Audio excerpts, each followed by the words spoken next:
Hello and welcome to Questions of Life. We are live here in Sutton Coldfield Baptist Church. I'm Cath and I'm joined this evening by Velma. Hello. Paulette. Hi, Cath. Donald. Hello. And a wonderful live audience. Yay. Fantastic. You'll also notice that we are surrounded by many different products. This week is our harvest week. It's a week when we give thanks to God for his goodness, for his provision. And it's a week that we're encouraging each other to give towards the work of our food bank. This year alone, our food bank has provided nearly 6,000 meals. And we're so grateful to our community for their giving. And so this is part of that. And on Sunday, we have 3 live streams that are dedicated to giving thanks and to praying and encouraging our food bank. So if you like what you see tonight, come and join us on Sunday, 8:30, 10:30 and 6:30. Now, this evening is a little bit different. We have been exploring various questions about faith and Christianity. In the last few weeks, we've been looking at discrimination. And we want to carry on that theme and those questions this evening as we look at the whole area of racism. And we're delighted to have Velma and Paulette with us. And it takes a great deal of courage to come and to join with us and to share their experiences. And so tonight we're going to hear some of the things that they and their families have been through. We're also going to explore with them how that affected them and what has happened to their faith in the midst of it. And then we're going to end by looking at ways that we can encourage each other and bring about change in our lives and in our community as we stand up against racism and all that's going on there. So that is where we're going with our session. Tonight, Donald is also asking questions. Is it a bit of a relief not to be the one not knowing what's going to be thrown at you? It is. It's a good, it's nice. I'll be gentle as much as I can. Yeah, he always says that, but it never happens. So, we're going to kick off, and let's just start off by finding out just a little bit about the two of you. So, tell us, and we'll start with you, Velma. Tell us just a little bit about who you are. Good evening. My name is Velma Troko, and I'm a member of this church. I've been a Christian for many, many years, about 47 of the number of years I've been alive. And I was also trained as a medical doctor, specializing in tropical medicine. I am a widow. My husband of 33 years died suddenly about 7 years ago. I've got 4 grown-up children, 2 grandchildren, and yes, I think that's about, I'm from Liberia originally. So we moved to the UK in 1990, spent the first 2 years in Liverpool area, and then we moved to Sutton Coldfield in 1992, and we've been here since. Fortunately for us, when we came, we became part of this church, and we've been here as part of this church for a long time. I was saying to Cath that I feel like I own this church. I'm part of the furniture here. I love that. I love that You phrase. do own this church, Velma. I can confirm that. Love it. Yes. I say the highs and the lows of Sutton Coldfield Baptist Church, I share it. So that's a little bit about me. I don't know if there's anything else. No, that's great. That's wonderful. Paulette, tell us a bit about you. Hi, everybody. I'm Paulette Kumar, and you may gather from my surname that I'm married outside of my culture. I'm married to an Indian man. So our family is very multicultural. So we know a lot about this topic from different angles. I'm not a doctor like Velma, but I do have a degree. Excellent. So I've got an IT degree, and I'm married as well. I have 2 children, and they are teenagers who are real teenagers. Can we just say? Teenagers, oh my gosh. So I thought, because they're grown up in church, because we've been Christians virtually all of our lives. My husband came into the faith as a result of being spoken to by people at university when he was searching for something a little bit more meaningful in his life, and he found Christianity. But certainly we've known each other for the good part of 30 years. And, we have enjoyed and embraced Christianity throughout all of our marriage life. But our children are typically teenagers. In regards to my bringing up or my growing up was, I come from parents that came here as immigrants from Jamaica, and they came here in the 60s, mid-60s. And we were brought up, first of all, sort of in the Birmingham area in Handsworth, then in the Sandwell area. When I got married, shortly afterwards, I moved to Sutton Coldfield, and we've been a part of this church environment for quite a few years now. Super, fantastic, thank you. Well, I'm going to ask you some questions. We've met and talked a little bit about this on Zoom, but we're going to ask you some questions firstly about your experiences of racism and of overt racism, and sometimes some more passive or not overt. And I think that the reason we're doing this is because we feel it's really important, particularly important for people like me, white, male, privileged in lots of ways. There are a lot of things that happen that we don't register, that we don't see, that we don't understand.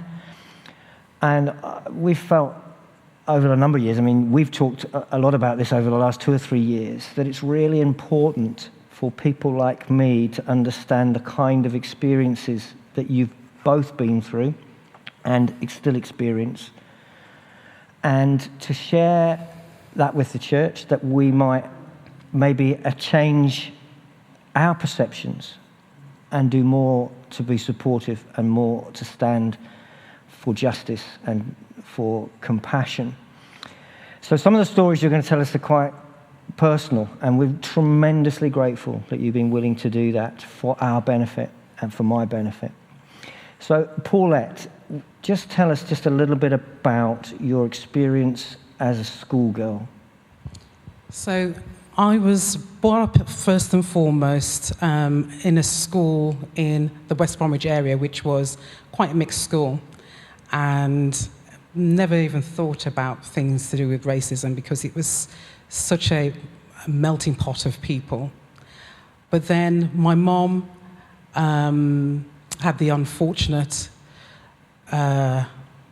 incident in her life that my father left, and she needed to find a place to live. And she decided to move to a place which was a working class, predominantly white area. She didn't know at the time that that area had a lot of National Front people in the environment. So I went to school in this particular neighborhood, shall we say, and much to my surprise, at one point I was the only black child in the junior school, as we called it then. And in that part of the primary school, they had a lot of children who were quite cruel, really, and didn't understand, I'd say, about people of colour. Probably never met anybody of colour before. And what I had, time and time again, is children that after school, in school it was bad, and yeah, teachers, especially my first teacher, wasn't particularly nice to me. She would put me down and say, well, actually, you don't read as well as you think you do. And, when I said to her, those Peter and Jane books, I've passed this and I've done all of that, and no, I don't think you have. And so that was the first little thing that we thought, that's not so nice. But the children, when I used to come home from school, would oftentimes beat me up and call me names, Baki Sambo and, Nig Nog and whatever. And we'd have this repeated over and over and over again. And what I would try and do is, there was 2 ways you could go home. And I'd always think, which way are they going to be? So I'd think, okay, I'm going to escape them tonight and go another way. One particular night, they got me, and they got me really good, because what I found, there was 2 gangs of them, and one gang would be on one path, and the other gang would be on the other path. But this particular day, it was like the two sets of them put together, and they just decided that they were going to really, really beat me up. And the name calling and all the other stuff. And I think I was so badly torn up in terms of my clothes and so on, that one of the moms, I remember Ashley's mom, saw me, St. Mark's Road in Tipton, and she looked at me and just said, "What's gone on?" And I told her, and she decided to call the police. And the police were called in.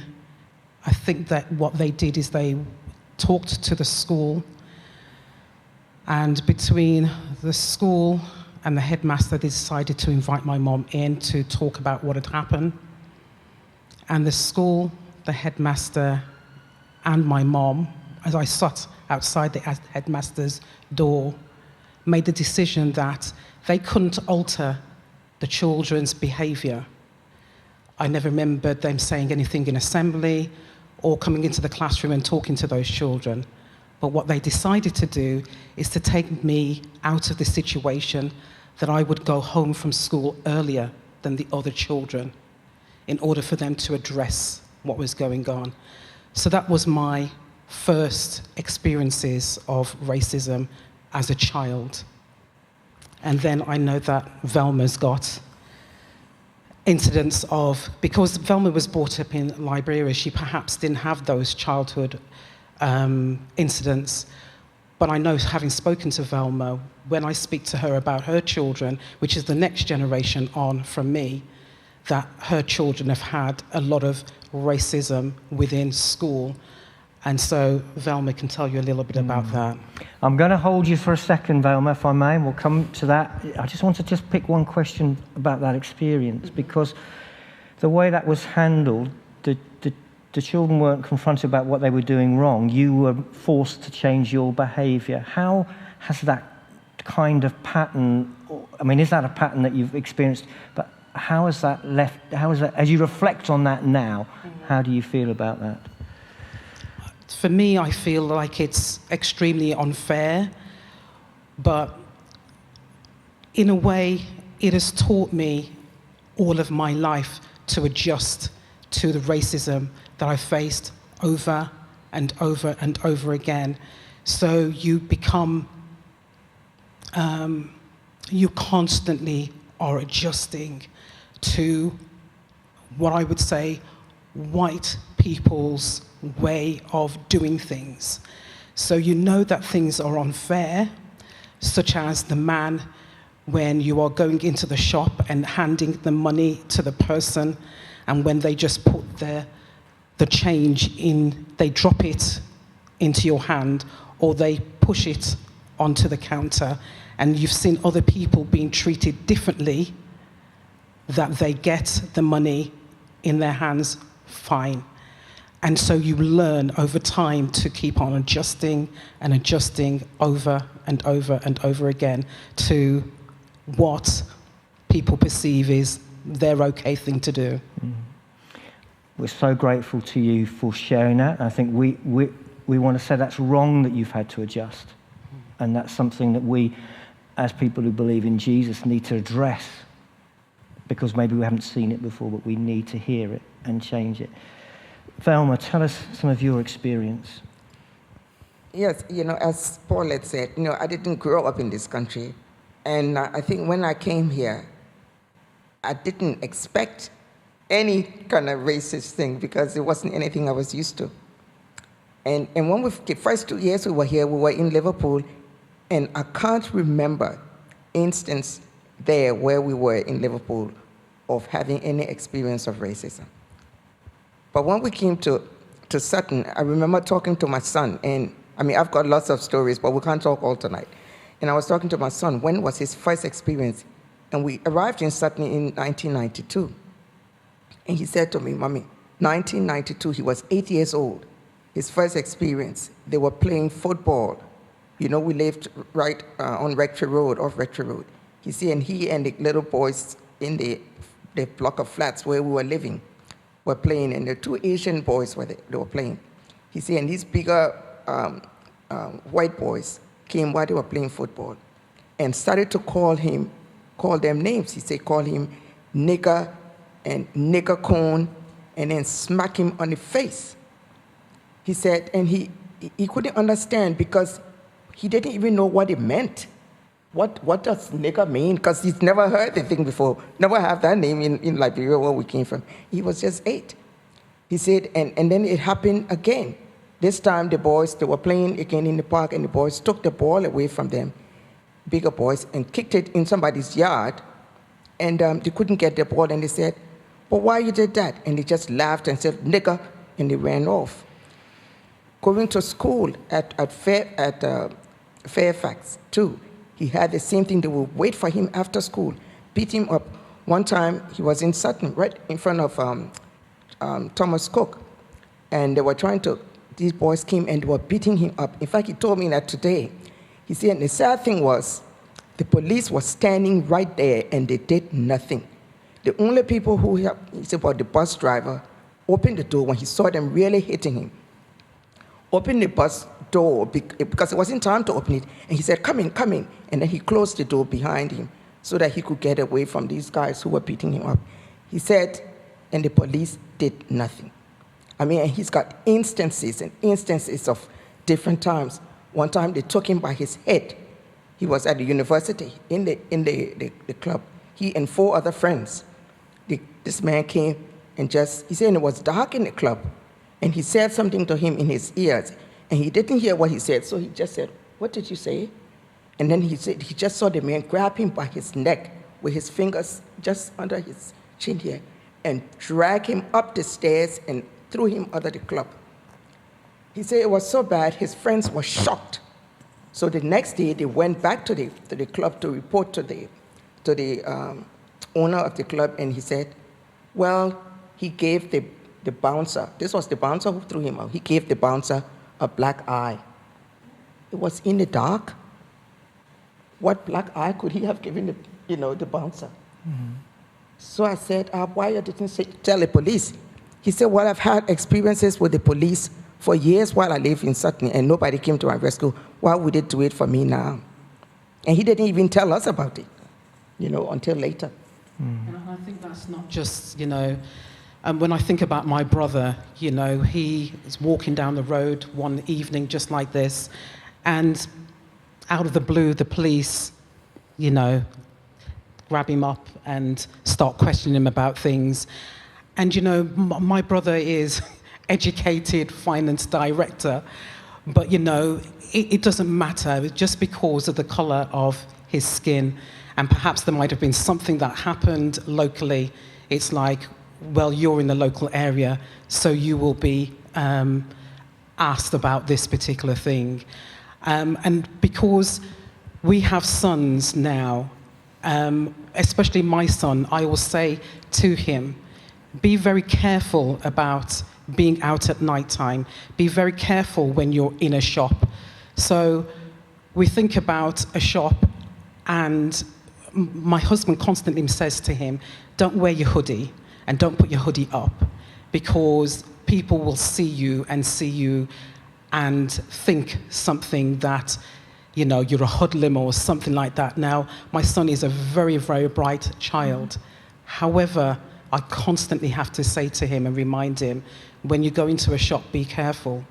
And when we do go we are quite fortunate that we've got Marks and Spencer's food hall down the road from us. So anytime we go, and very often times we'll go to self-checkout.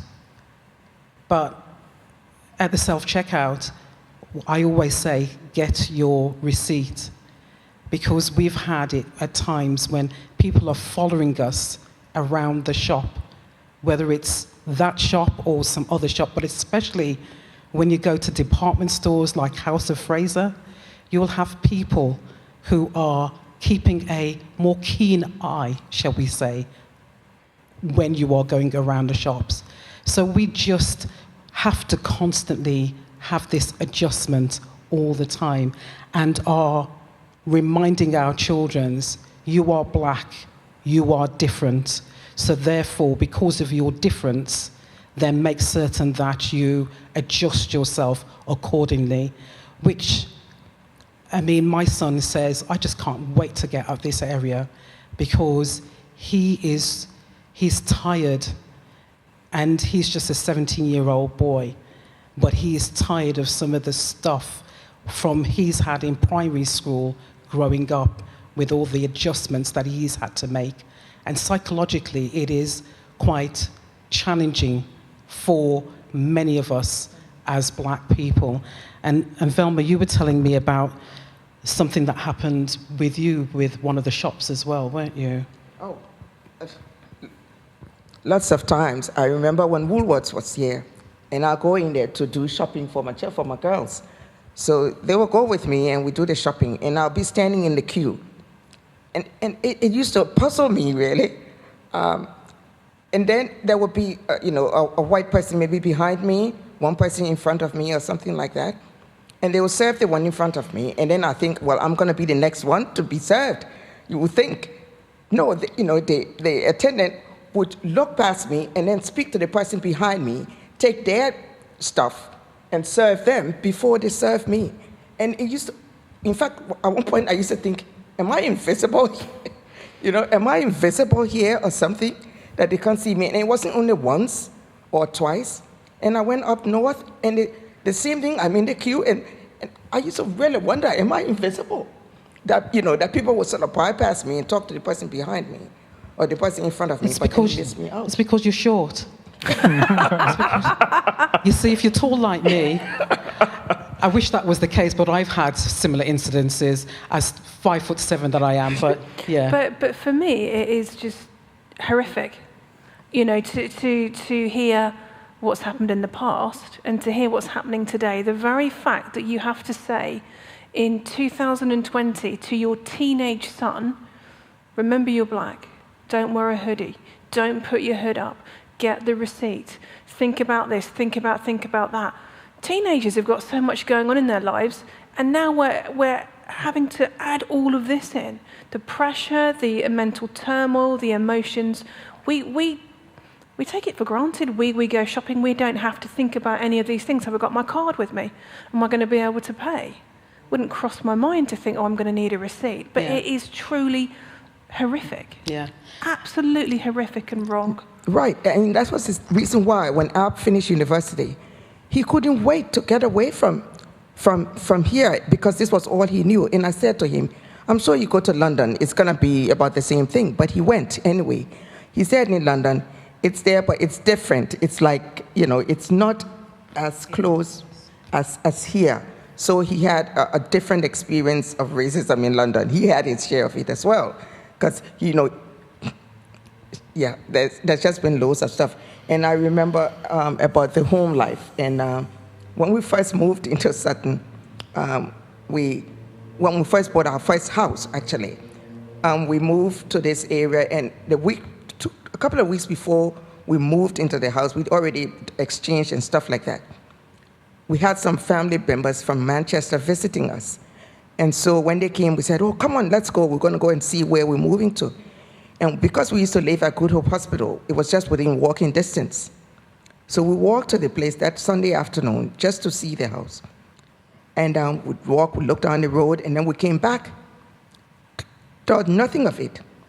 A few weeks later, after we moved into the house, I was out in the yard, in the garden, picking up stuff, and I saw this little sheet of paper, and I thought, oh, I wonder where this flew from.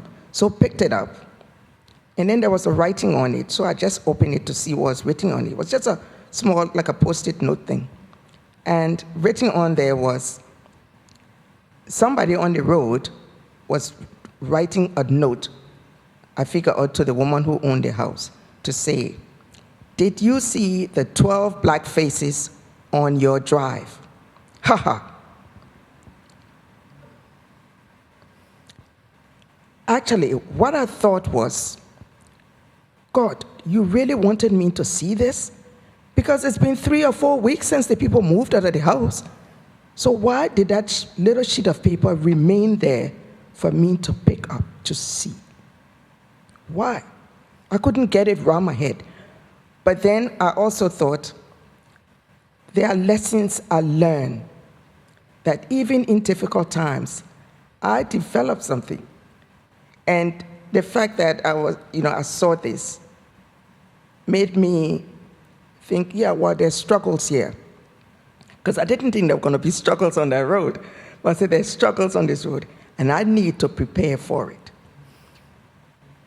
Yeah, and I mean, even with names and so on, my husband, coming from Asian background, you know, one of the things that some Asians are having to do is to, and in this day and age still, is having to change their names on application forms in order for them to obtain jobs.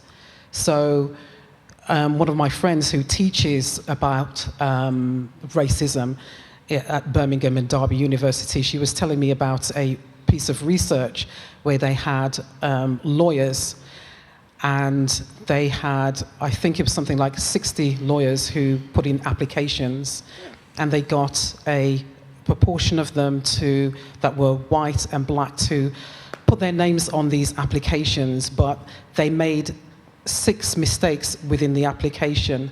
And what they found is that very oftentimes the people that were white and did not have different type of names, they were able to be overseen in terms of the mistakes that were on the application, and very oftentimes those applications would go through. But whether it's that or the names that are having to change, or even like me, when I finished my degree, I went and lived in the States for a while. And I remember applying for a job in the New York Times, and I'm thinking, yeah, you know, I'm going to get this job and everything like that. And at the time, there was just plenty of jobs going in New York. And so I'd been to my dad lives in New York, so I'd been to New York time and time again, so spent lots of summers in New York.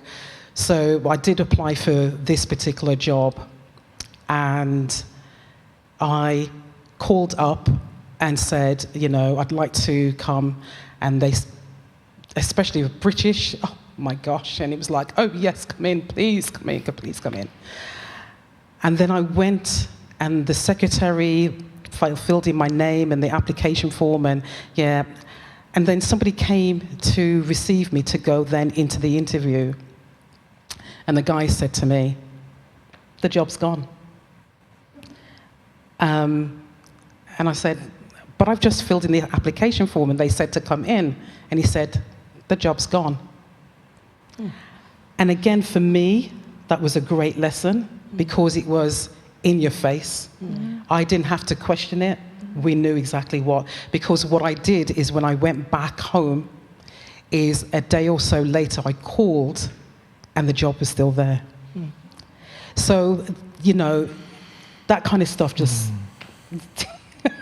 Yes, and even with my son Ab, looking for, when he finished university, he'd been trying for jobs and trying for jobs. He was so discouraged.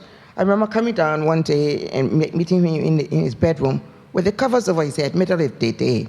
And I said, what's the matter? Why are you know?